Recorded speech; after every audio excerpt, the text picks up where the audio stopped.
Okay, I tell you, it's like business is really starting to roll in. I mean, it's been slow going this season, but here we are. A week or so into May, and it seems like one thing comes in, or two things come in or go out, and something's going to come back in.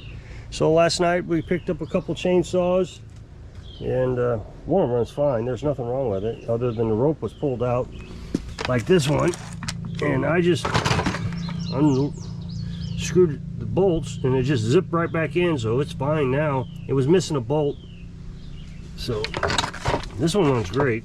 This one needs some work. It needs a new assembly, rope assembly, and a carburetor. So he's really excited about how cheap that was going to be. I mean, really excited. So we picked this one up today, and this one needs a carburetor. While I was over there, he said his pressure washer wouldn't start. It's hard to pull, so I just squeezed the wand trigger. It went, sprayed out the water in it.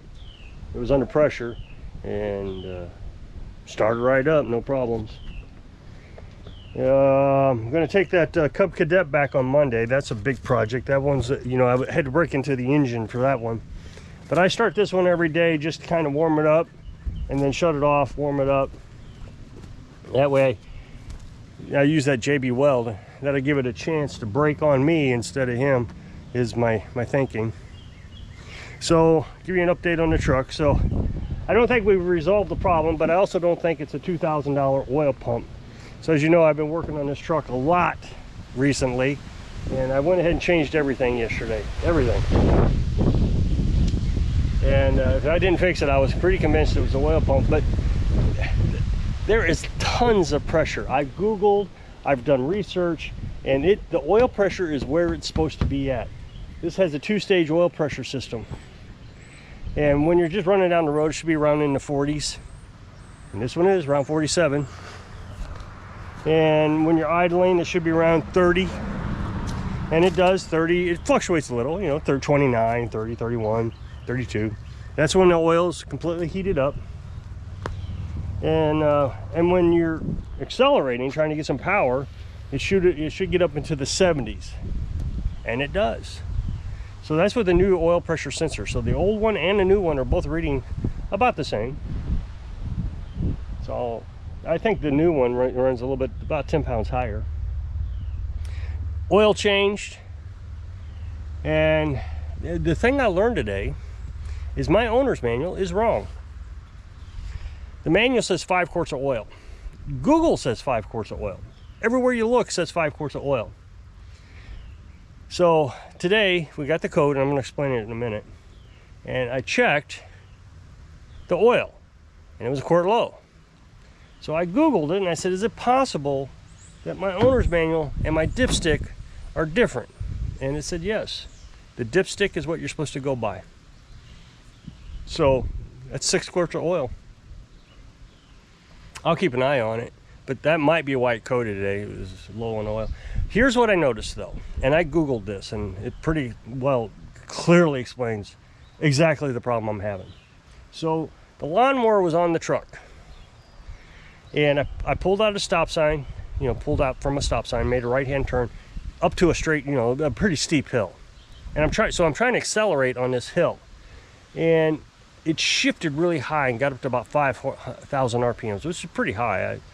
And right after we got the RPMs to come back down, we're starting to cruise, we got to the top of the hill, it coded, which is exactly what happened the first time it coded.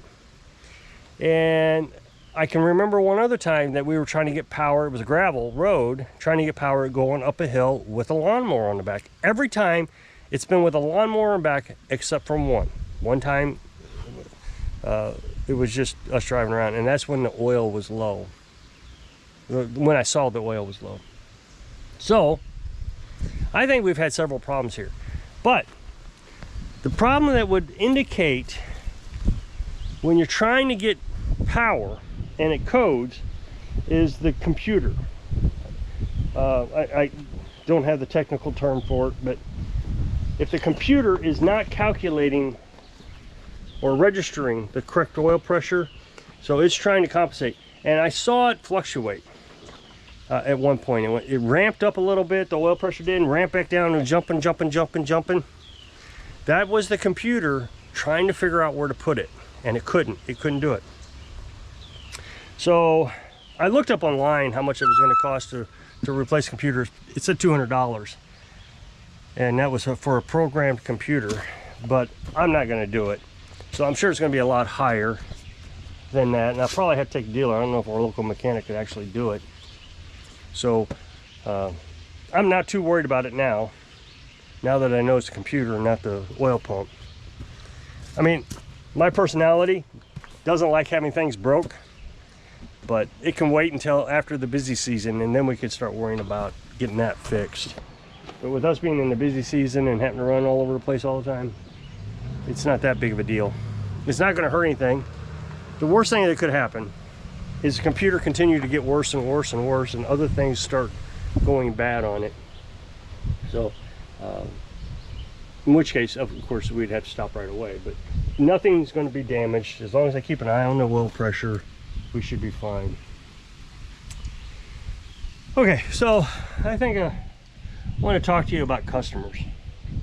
I don't understand them. You know, I made a video, what, 2 days ago, yesterday, 2 days ago, about a guy who drives by here all the time, and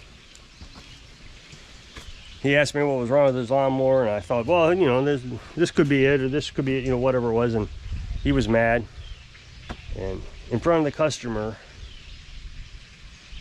he complained that I didn't tell him the right thing. And I told you that the customer asked me about it, and I said, hey, no, I didn't get paid by this guy. He just came, stopped over and asked me what was wrong. I said, well, it could be this, and you know, I didn't actually do the work. I didn't actually do an official diagnostic. I've never seen the lawnmower. So he picks up his lawnmower. Now, he was very excited when he picked up his riding mower how cheap I was. He was so excited about it that he gave me an extra $5, and he said, I don't think you charge enough. So if you drop off a piece of equipment here, and I spend any time with it, you know, 10, 15, 20 minutes, whatever, I charge you a 1 hour. Now, I'm pretty lenient after that. You know, if it gets in an hour and 15 minutes, I'll probably say, oh, now the hour was fine and that kind of stuff. But if I have to work on you more, you know, I charge that first hour. So I don't feel like that's unreasonable. And I think a lot of mechanics do that. Just charge you the full hour. You know, can you imagine trying to break it down in 10 minutes? You got a stopwatch on and all that stuff. So when he brought his mower over, I charged him an hour's worth of labor, and also charged him for a part. Now, the hour of labor and the hour for the part, or the hour for the labor and the money for the part were the same. So my labor times 2 is what it was. So he was pretty excited about that. Well, he brings over an electric battery operated weed trimmer and says, every time I pull the trigger, all the string comes out. Just, it doesn't stop feeding. And I said, okay, yeah, I'll take a look at that. I mean, I don't want to look at electric weed eaters. That, you know, I'm not very excited about that. And so he brings it over, and a bolt on the head of the trimmer had come loose. Actually, I think somebody was in it because the bolt was also stripped, but that's beside the point. And then one of the pieces popped up and misaligned. So it took us a little while to figure out what was wrong with it. It took me a little while to figure out what was wrong with it. Maybe 15, 20 minutes. And when I realized what was wrong with it, I put the, you know, took everything all out, cleaned the weeds out from around the head, put it all back together, tightened the bolt, and it worked fine. So I called him and I said, you know, it's fixed and here's my price. And you could see, or you could tell, that he was not happy about the price. The price was 1 hour's worth of labor, or that first hour, whatever you want to look. Now, I can see from perspective, well, wait a minute, you worked on my riding mower, and You know, it was a perspective thing. He didn't think that was too bad. You know, he was expecting a $200 or $300 bill. But then you're just working on my weed trimmer and it only takes you 15 minutes to fix it, and you're charging me, you know, that much money. I was expecting like $5. He didn't say all that, but you could just tell he was unhappy about it. So he comes, picks it up today, and he's got this, you know, wad of money, and he kind of slaps it in my hand. And so I know he's upset. Now, what I don't know is if he's upset because of the money, or because he thinks he's getting ripped off now because I don't know what I'm doing, because that guy who stopped over in that previous video was all upset that I told him he needed to replace a head gasket. And I had to spend $10 extra on a head gasket. It's not bad and all that stuff. You know, it just frustrates me how people are. I did nothing wrong, and all the equipment this customer has gotten back works. So how is it that he doesn't want to pay for the weed trimmer?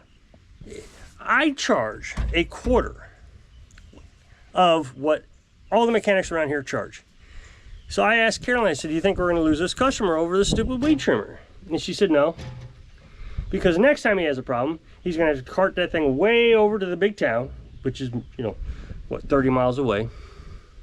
And he's going to find out that he's going to get charged 4 times the amount that what I charge. And when he finds that out, he's going to bring it back. Unless it was the guy who upset him, who was upset about the head gasket, mouthing off about something that I never worked on, never looked at. I don't know, I get so frustrated with people. You're always trying to do the right thing, make everybody happy, and nothing seems to make them happy. They're just, the whole world is ticked off, and they want somebody to blame. So let's blame the mechanic, I guess. I don't know. So I'm gonna kind of wrap it up early today. So if you'll click this up next box, it'll take you to a video where I was working on something. So if I can inspire you to deal with the people, sing live your dreams. Thanks for watching.